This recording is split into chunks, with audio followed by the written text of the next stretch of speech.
안녕하세요. 네, 함께 말씀 로마서 5장입니다.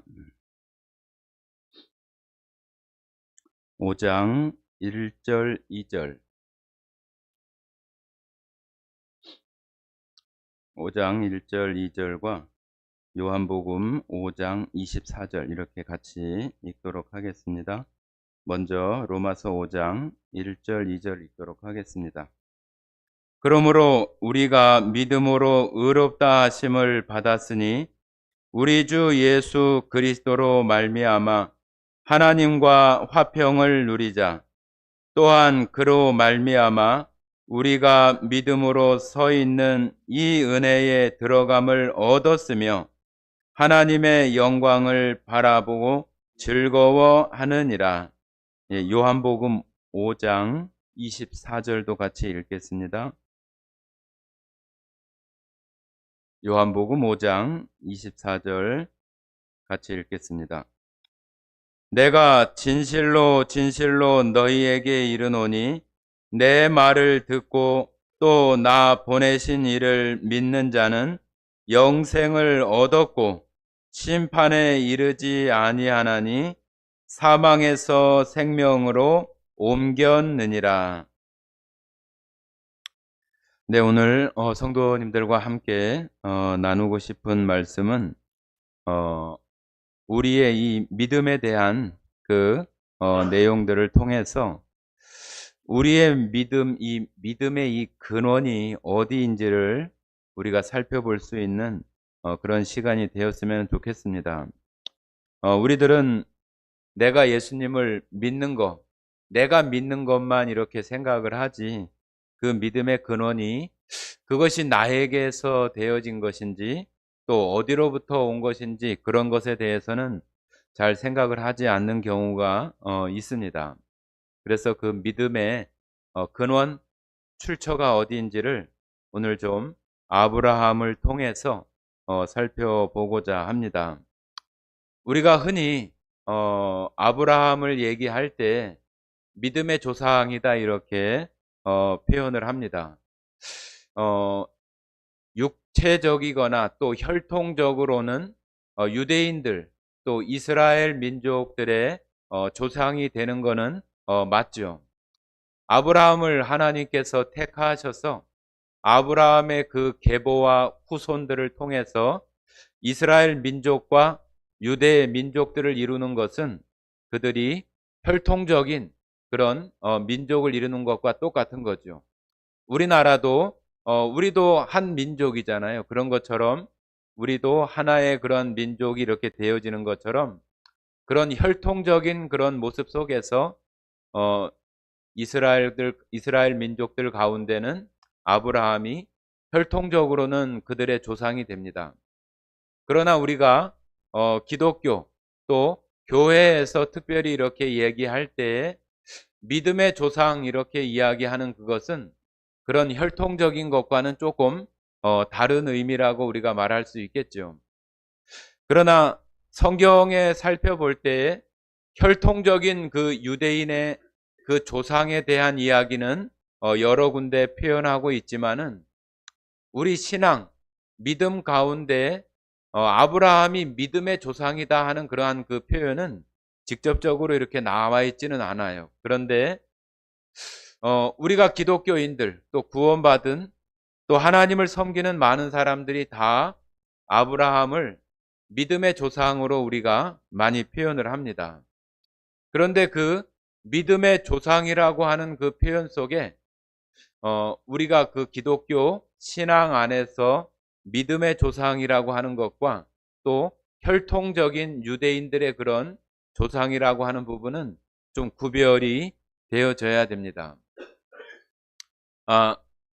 우리가 기독교에서 아브라함을 믿음의 조상이라고 이야기할 때는 그 아브라함이 단순히 그 이스라엘 가운데 처음에 택한 사람으로서의 그 모습이 아니라 우리가 하나님을 믿고 또 아브라함 후대나 또 모든 세대에 걸쳐서 우리가 믿음이라고 하는 것을 얘기할 때에 그 믿음을 대표적으로 얘기할 수 있는 그 어떤 그 증거가 되는 사람, 또 예가 되는 사람, 샘플이 되는 사람이 바로 아브라함이기 때문에 우리가 그 표현을 믿음의 조상이라고 하는 것이지, 우리가 다 그의 후손들이기 때문에 믿음의 조상이라고 말하는 것은 아니에요.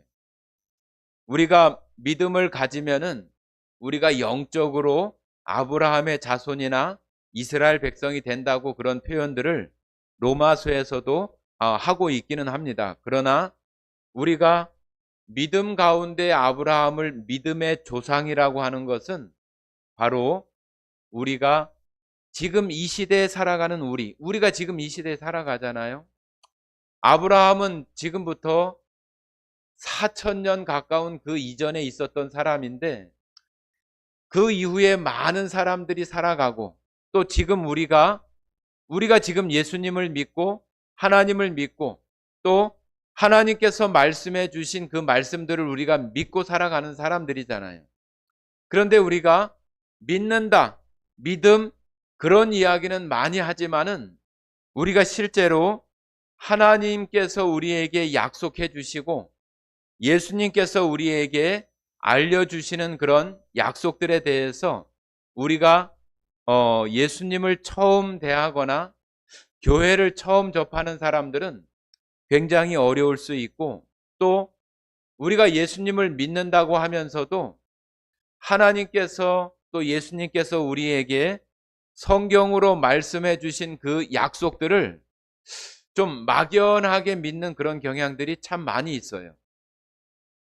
그래서 믿음의 조상이라는 의미를 오늘 우리는 생각을 해보면서 육신적인 혈통적인 부분이 아니라 정말로 우리가 예수님의 그 약속의 말씀들을 어떻게 믿음으로 나의 소유가 되고 나의 것이 되고 내가 그것을 정말로 확실하게 바라볼 수 있는 그런 궁극적인 소망이 될 수 있는지를 오늘 좀 살펴보고자 하는 것입니다. 성경은 많은 그 역사적인 기록들이나 또 여러 민족들 또 여러 사람들에 대한 기록이 있지만 하나님께서 가장 중요하게 보시는 것은 성경을 우리 가운데 주시는 것은 많은 역사들이나 사람들에 대해서 우리가 공부하고 알기 위해서 성경을 기록한 것은 아니에요. 하나님은 이 성경을 주시는 가장 큰 목적은 바로 그 예수님을 통해서 우리 인간들의 구원을 이루시는 구속사, 구원의 역사를 이루시는 그것이 가장 중심적이고 가장 중요한 거예요. 그래서 우리가 아브라함을 이야기하는 것도 우리의 구원에 대한 믿음을 가장 좋은 샘플로 말하고 있는 부분이 바로 아브라함이고, 우리가 하나님이 약속해 주신 것들을 우리 사람들이 볼 때 조금 좀 이상적이고 우리 손에 만져지지 않고 너무나 엄청난 것을 우리들 가운데 약속을 하시기 때문에 그것이 될 거라고 하는 생각은 가지고 있지만은 그것이 구체적이거나 명확하지 못하거나 또 분명하지 못한 속에서 우리의 믿음이 되어지기 때문에 바로 이 아브라함이라고 하는 사람을 통해서 우리가 믿는 이 믿음이 하나님께서 분명히 이루어 주시는 약속이라고 하는 것을 우리들을 통해서 아브라함을 통해서 알게 하시는 거예요. 그래서 아브라함도 여전히 똑같이 우리와 똑같이 처음에는 그때 당시에 많은 사람들 가운데 그냥 한 사람이 아브라함이에요. 또 많은 사람들이 살아가는 그 생활 방식이나 문화 그런 것들을 다 똑같이 살아갔던 사람이 또 아브라함이기도 해요. 그런 아브라함을 하나님께서 특별히 이 구원에 대한 그 좋은 샘플로 사람들에게 알려주시기 위해서 하나님께서 그 아브라함을 택하시고 아브라함의 그 가족들을 택하시는 그런 모습이 성경에 이제 나타나게 되는 것입니다.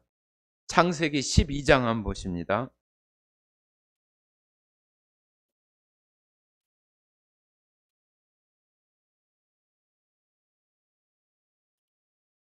창세기 12장 1절부터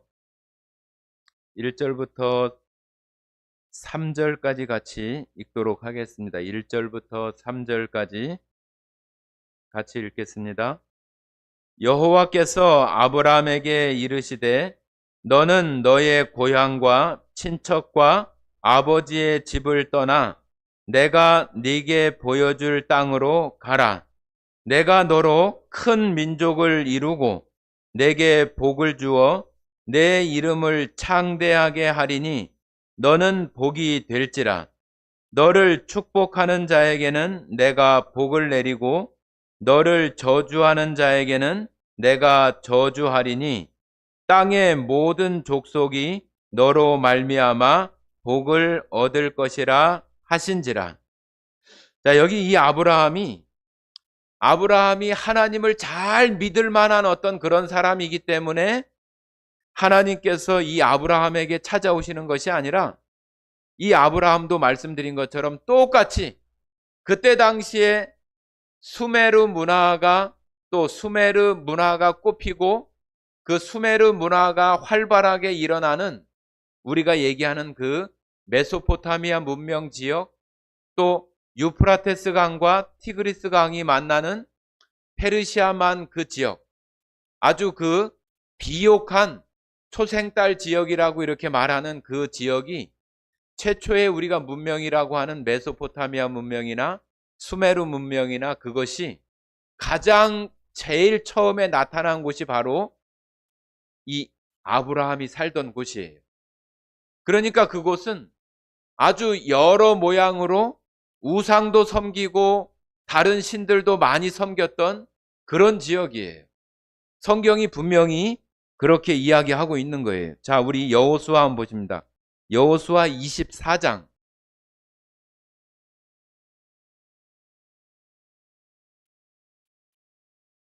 여호수아 24장 2절입니다. 아브라함이 어떤 모습으로 살았던 사람인지를 우리가 좀 보고자 하는 거예요. 24장 2절 같이 읽어보겠습니다. 여호수아가 모든 백성에게 이르되 이스라엘의 하나님 여호와께서 이같이 말씀하시기를 옛적에 너희 조상들 곧 아브라함의 아버지 나홀의 아버지 데라가 강 저쪽에 거주하여 다른 신들을 섬겼으나, 자, 아브라함의 아버지 데라라고 하는 사람이 아브라함의 아버지인데, 그 데라는 그 강 그 저편에서 다른 신들을 섬기고 우상을 섬겼던 그런 모습 가운데 살고 있었다고 하는 거예요.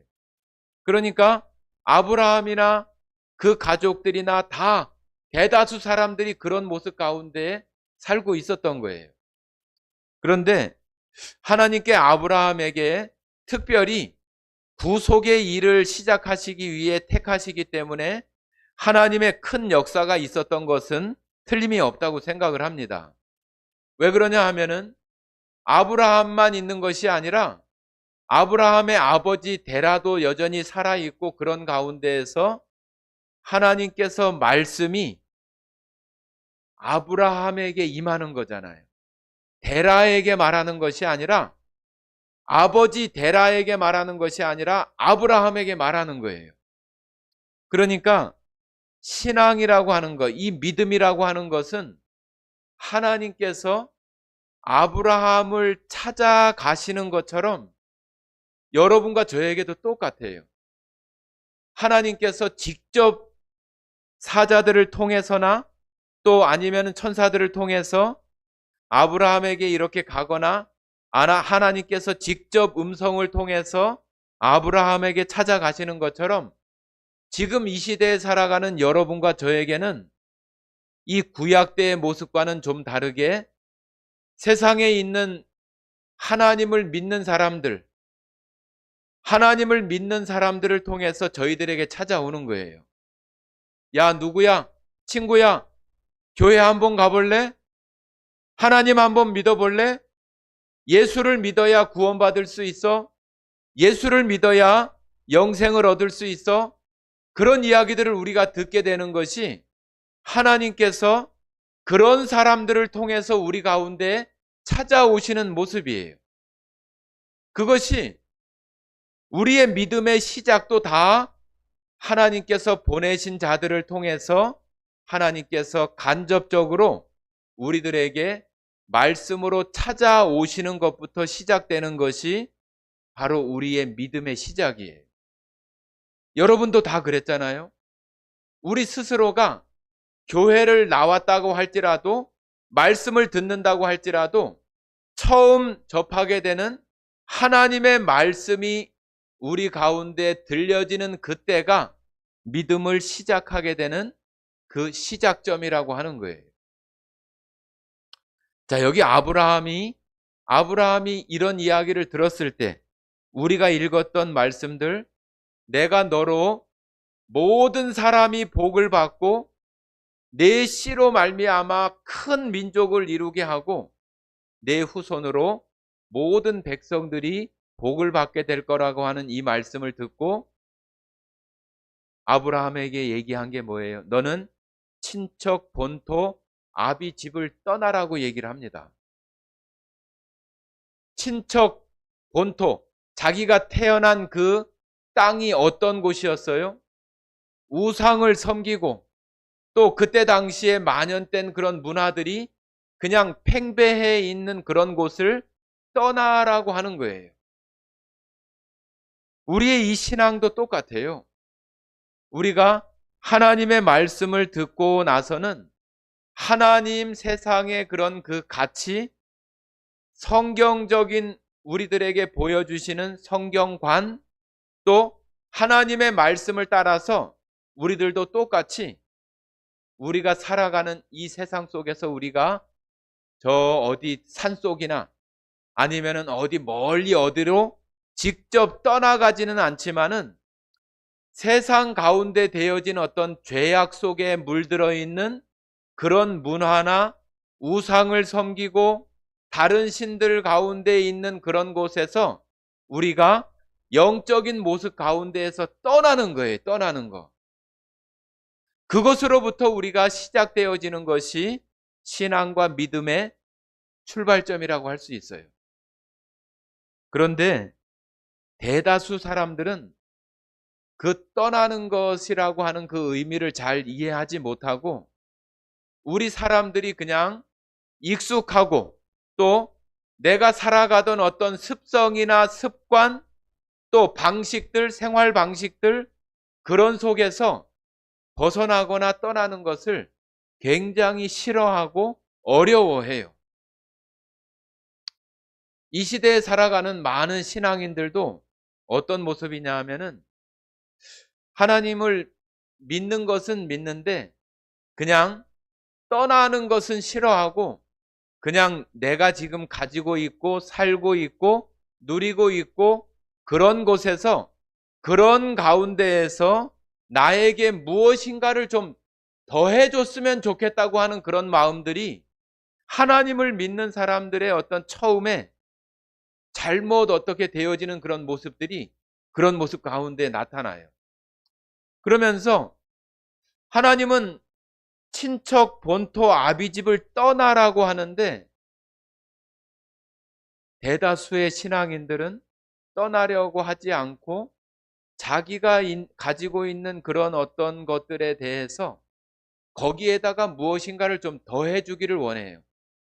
내가 지금 살고 있는 형편이 지금보다도 더 좀 부유해지고 내 명예가 조금 더 올라가고 또 내가 사람들로부터 더 인정받고 내 살아가는 그 삶이 더 풍요로워지고 그러니까 그냥 있는 것들 속에서 무엇인가 거기다가 또 새로운 것을 이렇게 그려지고 덧칠하는 것처럼 그 속에 되어지는 것을 원하지, 거기서 그냥 떠나가거나 또 그것을 그냥 내버려 두고 다른 것을 찾아가는 그런 모습들은 우리 사람들이 금방 그런 것들을 잘 이해하지 못해요. 자, 여러분들 같으면 어떠겠습니까? 아브라함에게 찾아왔던 그 하나님은 아브라함을 선택하시는 그 특별한 것이 있었기 때문에 아브라함이 그렇게 반응했다고도 우리는 그렇게 볼 수 있어요. 그러나 우리 각자를 한번 생각을 해보면은 예수님을 믿고 우리들이 예수님께서 아브라함에게 말씀하시는 것처럼 너 친척 본토 아비집을 떠나라고 하면은 우리가 선뜻 그것을 따라서 떠날 사람들이 얼마나 많이 있겠냐고 하는 거죠. 우리가 처음에 읽었던 그 성경, 하나님께서 나를 의로 여겨주시고 하나님의 그 풍성한 은혜 가운데 들어가게 하시고 또 나를 사망에서 생명으로, 영원한 생명으로 옮겨주셨다고 하는 것은 우리가 생활하는 속에서 일상적으로 느끼는 일들은 아니에요. 우리가 살아가면서 일상적으로 느끼는 것은 그냥 우리가 살다가 내가 돈을 이달에는 월급을 200만 원씩 받았는데 내년에는 그보다 인상이 되어져서 더 받는다든지 그런 거는 아주 쉽게 이해가 되고 또 우리들 마음속에 그것이 금방금방 이렇게 와 닿아요. 또 내가 돈을 모아서 나중에 좋은 차를 하나 사야지, 그런 것들도 내가 지금 돈을 모으고 있으니까 나중에 내가 차를 살 수 있겠지, 그것도 금방금방 이렇게 우리들 마음속에 와 닿아요. 또 한 가지, 우리가 어디로 집을 이사한다든지 그런 일이 있을 때 내가 지금 있는 집에서 조금 더 돈을 보태서 조금 더 나은 환경의 집으로 이사 간다거나 그러면은 우리가 다 계약서를 쓰잖아요. 부동산 계약서를 쓰거나 그런 것들을 다 이렇게 해서 다 도장을 찍고 사인을 해서 그렇게 합니다. 그러면은 나중에 그 날짜가 되면은 그렇게 이사가 되어지고 내가 그 집에 들어가서 살게 된다고 하는 것이 우리들 마음속에 다 이렇게 이해가 되고 다 이렇게 피부적으로 와닿고 다 알 수 있어요. 그런데 하나님께서 우리에게 약속해 주시는 것은 하나님을 믿으면, 예수님을 믿으면은 영원히 산다고 하고 하나님 나라 그 천국에서 하나님의 것들을 영원히 누리면서 산다고 하는 것은 우리 사람들이 생각하는 그런 개념이 아니에요. 우리는 얼마 살다 보면은 죽게 되어지고 지금까지 우리가 살아오면서 나이 많고 또 병들고 그런 사람들이 죽었던 것처럼 나도 죽을 것이라고 하는 것을 다 알고 있는 그런 속에서 우리가 예수를 믿으면 영원히 산다, 천국에 간다, 부활한다. 우리가 아까 읽었던 요한복음 5장 24절에는 너희가 예수님을 믿으면 사망에서 생명으로 옮겼다? 아니, 나는 여기 사는데 생명으로 옮겼다고 얘기를 하니 우리들 마음이나 피부에 와닿지도 않고 그냥 뭐 뜬구름 잡는 이야기를 하는 것 같고, 아, 이것이 될 건가? 이게 그렇게 이루어질까? 그런 마음들이 우리들 가운데 쉽게 우리들이 느껴지는 것이 아니다 보니까 그것을 우리가 마음속에 그것을 그대로 받아들이기가 예수님을 처음 접하거나 그런 사람들에게는 굉장히 어려울 수 있는 거예요. 우리 성도들에게도 그런 분들이 혹 있을까 싶어요. 아, 영생, 뭐 성경이 얘기하니까 영생을 얻고 또 사망에서 생명으로 옮겼다고 하는데 이거 뭐 나를 보니까 그런 것 같지는 않고 여전히 이렇게 내가 힘들고 또 아프기도 하고 이렇게 사는데 무슨 생명으로 옮겼다고 하지? 이런 것들이 우리가 금방 피부적으로 느끼지 못하니까 아예 그냥 뭐 그렇다니까 그냥 그런가 보다 하는 그런 식으로 우리가 생각하는 경향들이 너무나 많은 거지. 세상에 되어지는 약속이나 신뢰나 믿음의 관계는 어때요? 다 무엇인가 대가를 주고받잖아요. 내가 무엇을 산다거나 계약을 하면은 계약금을 주고 또 그 나머지 잔금을 완납을 해야 그 일이 완전히 성사가 되잖아요. 그러니까 우리들이 그런 것들은 아주 쉽게 이해를 잘 해요. 그런데 하나님께서 우리에게 주시는 것은 뭐예요? 하나님께서 우리하고 와서 무슨 뭐 사인을 하고 계약을 했습니까? 아니에요. 그냥 하나님께서 일방적으로 하는 거예요. 일방적으로. 나를 믿으면 내가 이 땅 가운데 베푸는 예수님을 통해서 베푸는 이 십자가의 사랑을 내가 믿으면 네가 구원을 받는 것이고 영생을 얻는 것이고 네 죄값이 다 치러진 것이고 네가 천국에 갈 수 있고 부활해서 하나님의 나라에서 영원히 살 수 있는 거야. 믿으면 돼. 그런데 우리가 그 약속에 대해서 우리가 무엇인가를 지불합니까? 안 하잖아요. 그냥 거저 하나님께서 우리에게 은혜로 선물로 주신대요. 선물로. 아, 이 세상에 집을 한 채를 사도 내가 대가를 지불해야 되고 내가 껌 한 통을 사도 껌값을 지불을 해야 되는데 이 하나님 나라에서 영생을 누리고 내가 부활해서 하나님 나라 이 세상에서는 말로 형언할 수도 없는 그런 곳에서 산다는데 그걸 그냥 아무것도 없이 그냥 선물로 나에게 줘? 하나님께서 우리들에게 일방적으로 그렇게 약속하시는 그런 것들이 우리에게 선물로 주어진다고 하니 나는 아무것도 한 것이 없고 내가 거기에 그냥 그것을 받아들이는 그런 것으로 나에게 그런 것을 이루어 주신다고 하니 우리가 이 세상에서 실감할 수 있는 게 아니잖아요. 그 실감할 수 없는 것을 예수님을 통해서 우리 가운데 주신다고 하는 것이 우리가 그것을 너무 실감하지 못하고 어떻게 그거 믿는다고 그걸 나에게 해줄 수가 있지?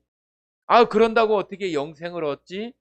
어떻게 부활해서 하나님 나라에서 나를 그와 같이 해주신다고 하는 거지?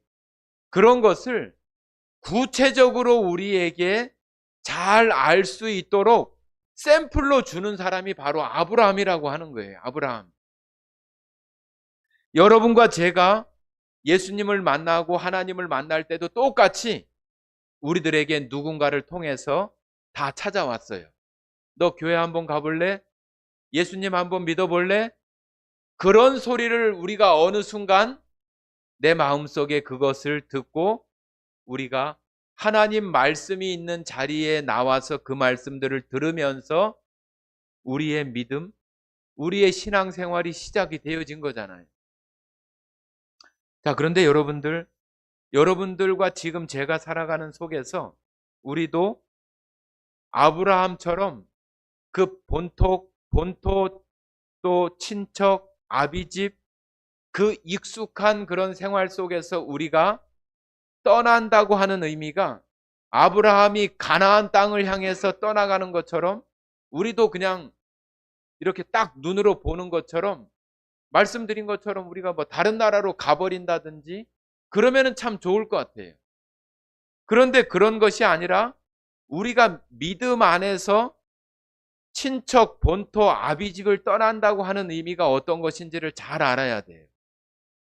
그것은 바로 우리가 익숙하고 내가 그냥 편안하게 생활했던 이 세상의 생활의 터전이에요. 또 세상적인 그런 가치관, 뭐 돈을 얼마를 주면은 뭘 얻을 수 있고 내가 이렇게 하면은 어떤 일들이 이루어지고 그런 세상적인 이치와 가치관들이 있는 그런 곳에서 이제는 하나님께서 우리에게 보여주시는 그런 가치관, 또 성경적인 그런 말씀, 성경 속에서 우리에게 말씀해 주시는 그런 곳으로 우리가 우리 영적으로 믿음 안에서 떠나가는 그런 순례의 길을 시작하는 것이 바로 믿음의 시작이라고 하는 거예요. 그래서 우리가 믿는 사람들을 얘기할 때 나그네라고 얘기하고 믿음의 순례자라고 얘기를 하고, 또 여러분 잘 아시는 그 존 번연이라고 한 사람이 쓴 철로 역정이라고 하는 하나님의 나라 천국으로 가는 그 여정을 쓴 것이 바로 철로 역정인데, 우리도 이 세상에서 우리도 이제는 하나님의 나라, 영생을 주시겠다고 하시는 하나님의 약속, 그 영원한 나라를 향해서 출발을 하는, 믿음으로 영적으로 출발을 하는 그 친척 본토 아비집, 이 세상의 가치관과 그러한 것들을 떠나는 그러한 의미들을 우리가 바로 인식을 해야 우리가 신앙생활을 하는 거예요. 그러지 못하면은 신앙생활 출발을 하지 못하고 계속 거기 머물러 있는 것일 수도 있어요.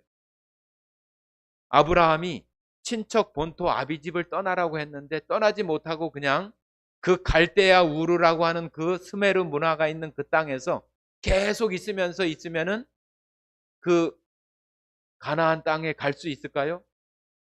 갈 수 없어요. 아브라함은 갈 바를 알지 못했지만 떠났다고 했어요. 갈 바를 알지 못했다고 했으면 떠났어요. 여러분과 저도 마찬가지예요. 이게 떠나는 것이 어떤 것인지 그런 거 잘 분명하게 이해하지 못할 수 있어요. 우리가 예수님을 처음 믿게 되고 그랬을 때 우리가 뭘 다 알아서 그렇게 했습니까? 아니잖아요. 예수님이 십자가에서 이루어 주신 그 일 하나만 가지고 우리가 기뻐하고 즐거워하는 그런 가운데 우리가 시작을 했잖아요. 우리가 정말로 하나님께서 천국, 영생을 얻는 그러한 일들을 이야기해 주시지만은 어떻게 하는 것이 맞는지도 모르고 우리는 출발을 하는 거예요. 출발을 해서 보니까 나는 여전히 이 세상 가운데에서 아프기도 하고 다치기도 하고 사고도 있고 질병도 있고 그런 속에서 나는 하루하루 그 시간들을 그냥 실제적으로 살아가는데, 하나님의 약속은 여전히 영생을 얻게 하시고 하나님의 나라에서 하나님의 자녀로 후사로 모든 것들을 누리게 하시겠다고 하는 그 약속이 우리가 정말로 깜깜하고 보이지도 않고 그러하지만은 그 약속을 따라서 하루하루 그 약속의 그 길이 보이지도 않지만은 넘어지기도 하고 또 쓰러지기도 하지만 그 가운데에서 그 하나님께서 약속해 주신 그 약속, 아브라함도 똑같잖아요. 내가 너에게 지시할 땅으로 가라고 얘기하면서 너로 말미암아 큰 민족을 이루게 하고 너 민족을 아주 창대케 하고 복을 받게 하고 너에게 잘하는 사람들에게 복을 주고 너를 저주하거나 못하게 하는 사람들에게 내가 저주하고, 또 모든 사람이 너로 말미암아 내 씨로, 여기 내 씨는 바로 단수로 돼 있어요. 단수. 그 후손들을 다 얘기하려면 복수로 얘기해야 되잖아요. 그렇죠? 내 씨로 말미암아 복을 받겠다고 하는 것은 내 씨 한 사람, 내 계보를 통해서 이 땅에 오시는 그 사람 하나가 모든 사람들을 복받게 하는 그 일들을 이룰 것이라고 하는 것을 이 아브라함이 그 약속을 믿고 그 친척 본토 아비집을 떠나는 거예요. 그런데 이들이 떠나면서 바로 가나안 땅으로 갔습니까? 가지 않았어요. 하란이라고 하는 땅에 머물러요. 하란은 페르시아만이 있으면은 가나안 땅은 좀 이렇게 옆으로 있어요. 하란은 저 위로 있습니다. 유프라테스 강 그 상류 쪽에 아주 위쪽에 있는 데가 하란이라고 하는 지역이에요. 그때 당시에 데라, 아브라함의 아버지가 살아 있었잖아요. 같이 길을 떠나기는 떠났어요. 온 가족들이 떠나기는 했는데 하란까지도 거리가 상당히 멀고 한 600에서 800km 되는 엄청나게 먼 거리예요. 그 거리를 가서 보니까 그 하란이라고 하는 땅도 굉장히 비옥한 땅이에요. 유프라테스 강 그 옆이니까 참으로 비옥하겠잖아요. 그러니까 아버지였던 데라가 거기 머무는 거죠. 야, 뭐 가나안까지 갈 필요 있냐? 그냥 뭐 여기 이 하란 땅도 참 풍성하고 또 그때 우리가 살던 그 갈대아 우르 땅만큼이나 참 좋다, 야. 여기서 우리 살자. 그렇게 이야기를 하니 아들이었던 장자였던 아브라함이었지만은 어떻게 할 수가 없잖아요. 그래서 하란에 머물게 되는 거예요. 이 데라가 머무는 그러한 것들은 하나님의 말씀을 들은 사람은 아브라함이었고 이 데라, 이 아버지는 하나님의 말씀을 들은 사람이 아니에요. 아브라함 그 장자 아들이 이야기하니까 그것에 동의가 되어져서 가나안 땅을 향해서 따라 나섰던 거죠. 그러나 그 가는 여정들이 그렇게 순탄치 못했겠잖아요. 그러다 가다 보니 지치고 힘들고 그런 속에서 바라보니 그 하란 땅이 정말로 풍성하고 무엇인가 우리에게 축복을 주고 좋은 것을 줄 것 같은 그런 마음이 드니까 거기 머물게 되는 거죠. 우리 신앙들도 안 그렇습니까? 우리가 무엇인가 잘 되고 성경에서도 그러잖아요. 우리들이 무엇인가 잘 되고 무슨 일이 축복이 많이 받아질 때에 조심하라고 하는 거죠. 왜 조심해야 되냐 하면은 우리에게 풍요롭고 좋은 것이 이루어질 때 그것을 마치 내가 잘해서 내가 무엇인가를 이루었기 때문에 될 수 있었다고 생각하는 그런 착각과 교만한 마음 때문에 하나님을 잃어버리고 자기가 무엇인가를 했다고 하는 그 마음 때문에 거기에 머물게 되는 모습 속에서 하나님과 멀어지는 모습들이 있는 거예요. 아브라함의 조카였던 롯과 아브라함이 헤어질 때도 마찬가지였어요. 롯이 헤어질 때도 롯은 야, 정말로 에덴 동산 같고 아주 아름답고 무엇인가 좋은 것이 보여질 것 같은 사람들 보기에 좋을 것 같은 그런 곳을 선택했던 롯은 어느 곳으로 갔어요? 소돔과 고모라로 갔잖아요. 죄악이 관영하고 멸망의 소굴이라고 말할 수 있는 그곳이 사람들 보기에는 화려하고 정말로 네온 쌓인 불빛이 화려하고 야경이 화려하고 그런 모습으로 사람들 눈에 보기에는 좋게 보이는 거죠. 그러나 그것이 멸망의 길이고 죽는 길이에요. 결국 데라가 하란에서 죽게 됩니다. 죽게 되어지니까 이제 장자가 되어진 아브라함이 그 식구들을 이끌고 가나안 땅을 향해서 다시 또 출발을 하게 됩니다. 그렇게 해서 가나안 땅에 이르렀어요. 야, 가나안 땅이다. 하나님께서 저 갈대아 우르 거기도 물론 좋은 땅이었는데 하나님께서 약속해 주신 곳이니까 얼마나 좋을까 하고 가나안 땅에 들어갔는데 가나안 땅이 어떤 곳이었어요? 갔더니 흉년이에요. 흉년이 들고 또 먹을 음식이 부족해서 그 함께 갔었던 그 가족들이 다 편안하지 못했겠잖아요. 여러분과 저도 그럴 때가 있어요. 하나님을 믿으면은 우리가 생각할 때는 좋은 일만 생기고 뭐가 잘 될 것 같다고 생각을 했는데 이 이응 믿어보니 그렇지 못할 때가 참으로 많거든요. 이 아브라함이 되어지는 그런 일들을 우리가 계속 이렇게 살펴보면은 애굽에 내려갔다가 다시 또 올라왔다가 또 애굽에 또 내려갔다가 아내를 잃을 뻔하기도 하고 그런 여러 가지 일들을 계속 겪어요. 정말로 저 사람이 믿음의 조상이라고 얘기할 수 있을까? 그럴 만큼 엄청난 그 하나님 앞에 불순종하는 그러한 모습들도 많고 그런 일들이 계속 있어요. 그러다가 결국은 그가 여러 가지 그 일들 속에서 마지막 순간에 하나님께서 아브라함에게 네가 정말로 믿음이 있는가 하는 것들을 보기 위해서 자기 자식 이삭을 드리게 되는 그러한 일들이 있습니다. 여러분, 저는 오늘 이 말씀을 드리면서 여러분은 그 아브라함의 아내 이름이 뭐예요? 사레라고도 하고 사라라고도 하죠.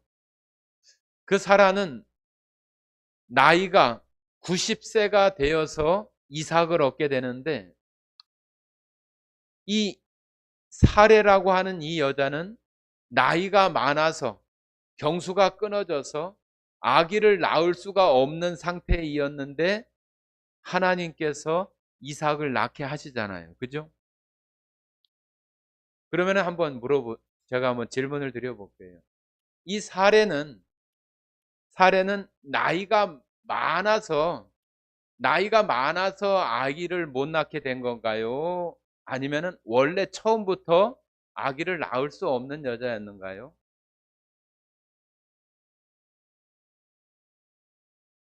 우리가 성경을 그냥 이렇게 읽으면은 나이가 많으니까 이제 나이가 많고 늙었으니까 이제는 뭐 아기를 낳을 수 없는 그런 상태인 것이지 그렇게 생각할 수 있는데 저도 좀 그런 생각을 했었어요.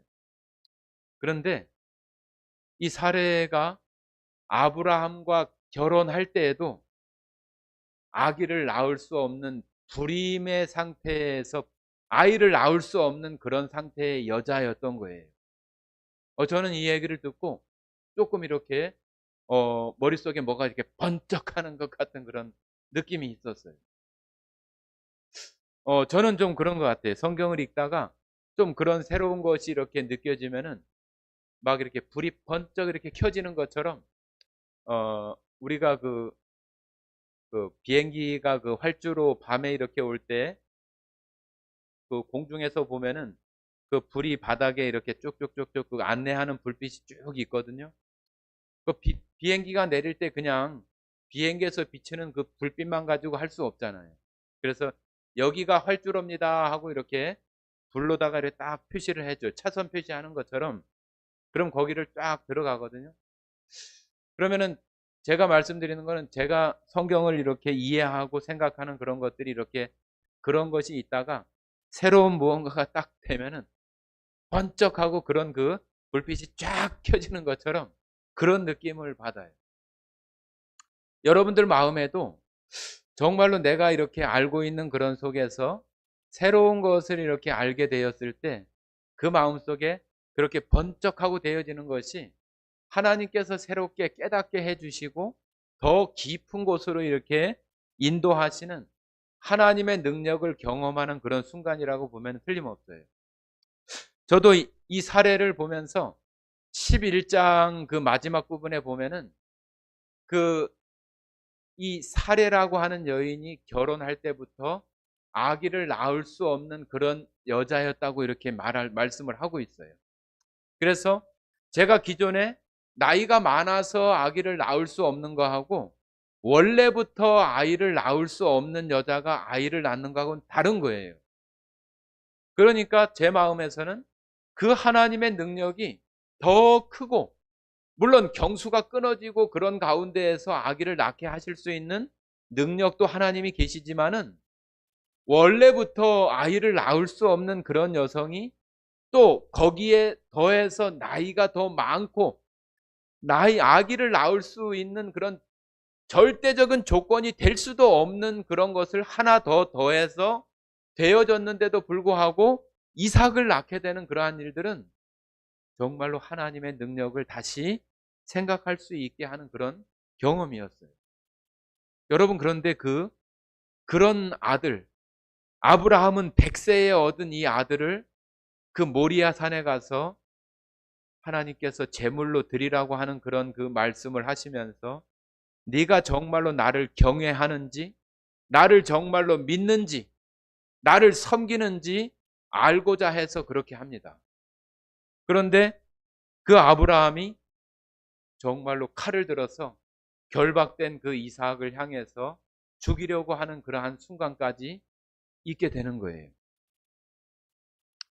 우리가 이 아브라함을 통해서 알 수 있는 것은, 아브라함은 우리가 지금 이 시대처럼 뭐 예수님, 뭐 성령님, 예수 그리스도 그런 거 알 수 있는 시대가 아니에요. 그런 거 알 수 있는 시대는 아니지만은 예수님이 우리의 죄, 이 세상의 모든 죄를 대신해서 어린 양으로 죽으시잖아요.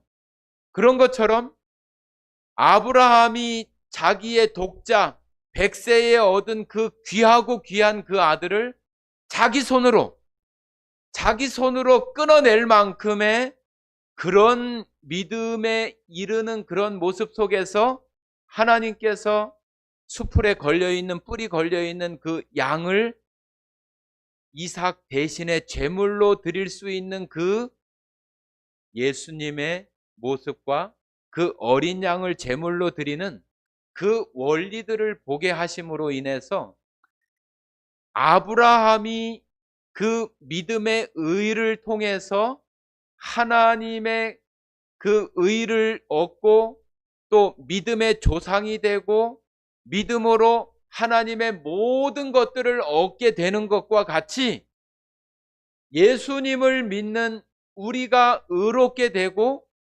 우리가 하나님의 나라에 들어가고 영생을 얻게 되는 것도 아브라함이 믿음으로 이삭을 들여서 수풀에 걸렸던 그 양이 대신해서 그 이삭을 대신해서 죽는 그 원리를 발견하는 것처럼 그 아브라함의 믿음을 하나님께서 그때야 네가 나를 경외하는 줄을 알겠다고 말씀하시는 그런 믿음을, 아브라함의 믿음을 보시는 거잖아요. 우리들에게도 똑같은 거예요. 우리들도 똑같이 믿음이 있었던 사람이 아니에요.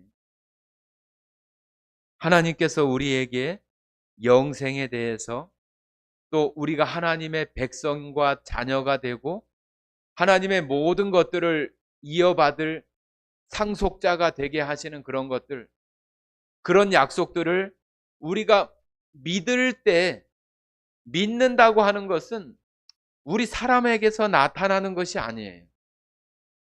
우리가 히브리서 12장에 보면은 믿음의 주요 온전케 하시는 예수님을 바라보자 그러잖아요. 믿음의 주요라고 하는 말이 무슨 말인지 잘 생각을 해보셔야 돼요. 믿음의 주. 우리가 생각할 때는 믿는 대상 주님, 그렇게 우리가 생각할 수 있어요. 그거 아니에요. 믿음의 창시자, 믿음의 근본자라고 하는 뜻이에요. 우리 사람이나 이 세상 가운데에서는 믿을 수 있는 대상 없어요. 우리 사람들 뭐 돌멩이로다가 무슨 뭐 인형 만들어 놓고 거기서 복을 빌거나 그것을 믿으면은 무엇인가 이루어 줍니까? 그렇지 않아요. 이 세상에 있는 것은 믿을 수 있는 대상이나 믿을 수 있는 것을 줄 수 있는 존재가 없는 거예요. 없는 거. 히브리서 12장 2절에서 말하는 믿음의 주요라고 하는 말은 믿음의 근본자, 믿음의 창시자, 믿음이 원래 계신 분, 그 믿음을 줄 수 있는 분, 믿음을 사람들에게 모든 피조 세계에 나타내실 수 있는 분이 하나님이시다고 하는 거예요. 그 말은 믿음을 줄 수 있다고 하는 것은 또 다시 말하면 그 하나님이 모든 것을 해주실 수 있는 능력이 있다고 하는 거예요. 그러니까 우리가 영생, 천국, 생명에서 사망에서 생명으로 옮겼다? 하나님의 자녀가 된다? 이 세상에서는 우리가 이해하거나 받아들일 수 없는 것 같은 그런 약속이나 그것을 이루어 주실 수 있는 그 믿음의 근본자이시고 창시자이신 그분께서 우리에게 그것을 이루어 주실 수 있는 능력을 가지고 있기 때문에 우리가 그것을 받아들이는 것을 우리가 우리 스스로가 믿는다 이렇게 표현을 하는 거예요.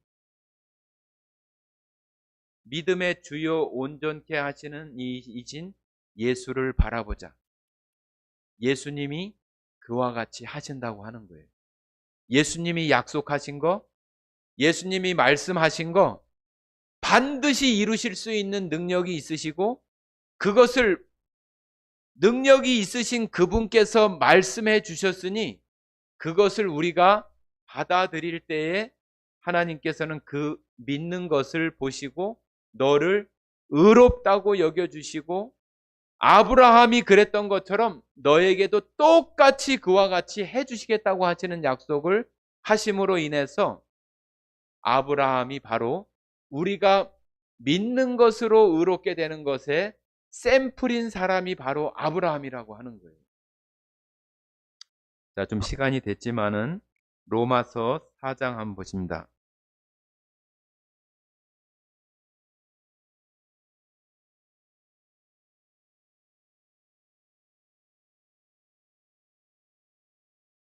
로마서 4장 17절부터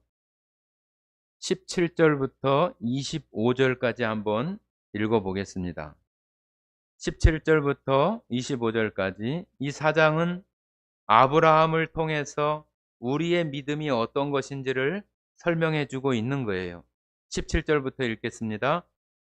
기록된 바 내가 너를 많은 민족의 조상으로 세웠다 하심과 같으니 그가 믿은 바 하나님은 죽은 자를 살리시며 없는 것을 있는 것으로 부르시는 이시니라. 아브라함이 바랄 수 없는 중에 바라고 믿었으니 이는 내 후손이 이 같으리라 하신 말씀대로 많은 민족의 조상이 되게 하려 하심이라.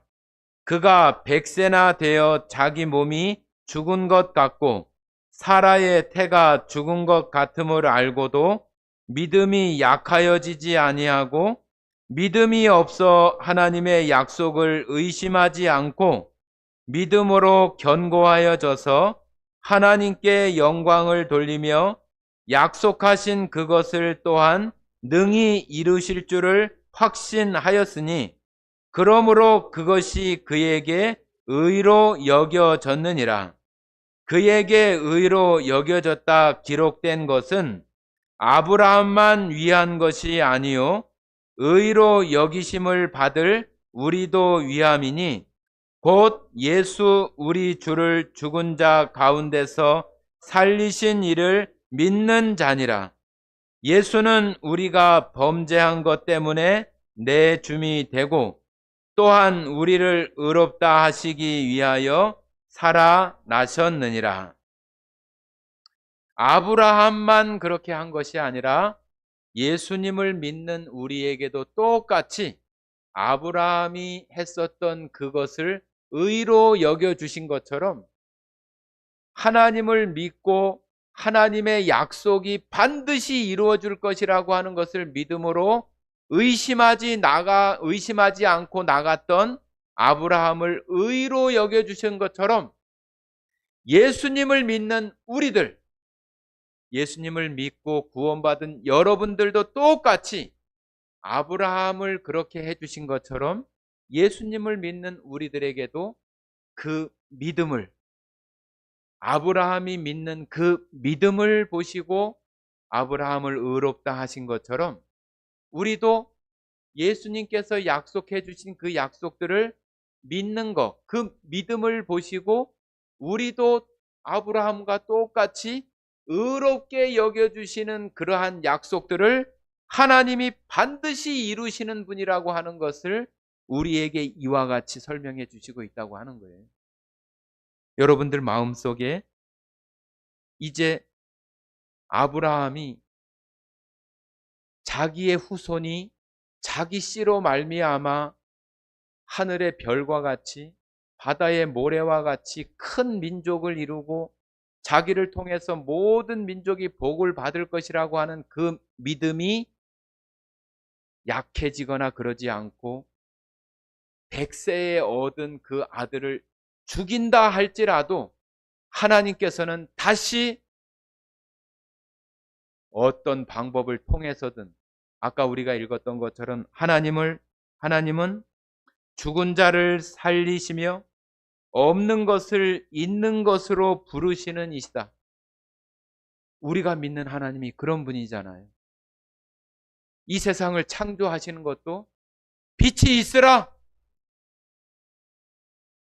많은 동물이나 식물들이 종류대로 그렇게 되라. 아무것도 없는 것 가운데에서 있게 하시는 분, 죽은 것을 살리실 수 있는 그런 분은 하나님밖에 없는 거죠. 그러니까 아브라함이 그것을 믿었기 때문에 자기 독자 이삭을 죽일 수 있었던 그런 데까지 그 믿음이 흐려지지 않고 없어지지 않고 그렇게 나가는 것을 보고 하나님께서 그 믿음을 의로 여기신 것처럼 여러분들의 그 믿음 안에서도 친척, 본토, 아비집을 떠나고 하란에 머물고 나의 어떤 평안함이나 안락함 가운데 머물 때도 혹 있지만 다시 일어나서 우리의 주이신 예수님을 바라보는 그 믿음이 흐려지지 않고 우리가 계속 우리의 믿음의 순례의 여정을 계속해 나간다면은 우리에게 약속해 주신 그 영생의 약속, 부활의 약속, 하나님의 자녀의 약속, 그 일들이 분명하게 우리들에게 이루어 주신다고 하는 것을 우리가 아브라함을 통해서 아는 거예요. 그러니까 이것이 허황되거나 우리가 느낄 수 없는 것이 아니라 하나님의 말씀을 통해서 우리가 얼마든지 느낄 수 있고 우리가 우리의 일상생활처럼 느낄 수 있는 그런 것이 되어져서 우리가 이제는 그것을 오히려 기대하고 바라고 하나님 반드시 이루어 주실 것이다. 죽은 자를 살리시고 없는 것을 있게 하시는 그 하나님께서 반드시 이루어 주신다고 하는 그러한 믿음이 우리들 가운데 될 때 우리의 믿음이 약하여지지 않고 우리는 믿음의 순례의 길을 계속 해나갈 수 있는 거예요. 내일 깜깜할 수 있어요.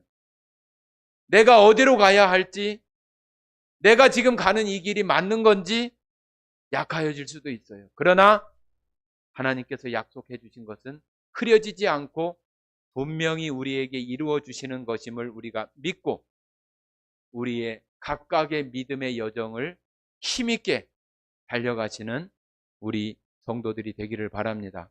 함께 기도하고 마치겠습니다.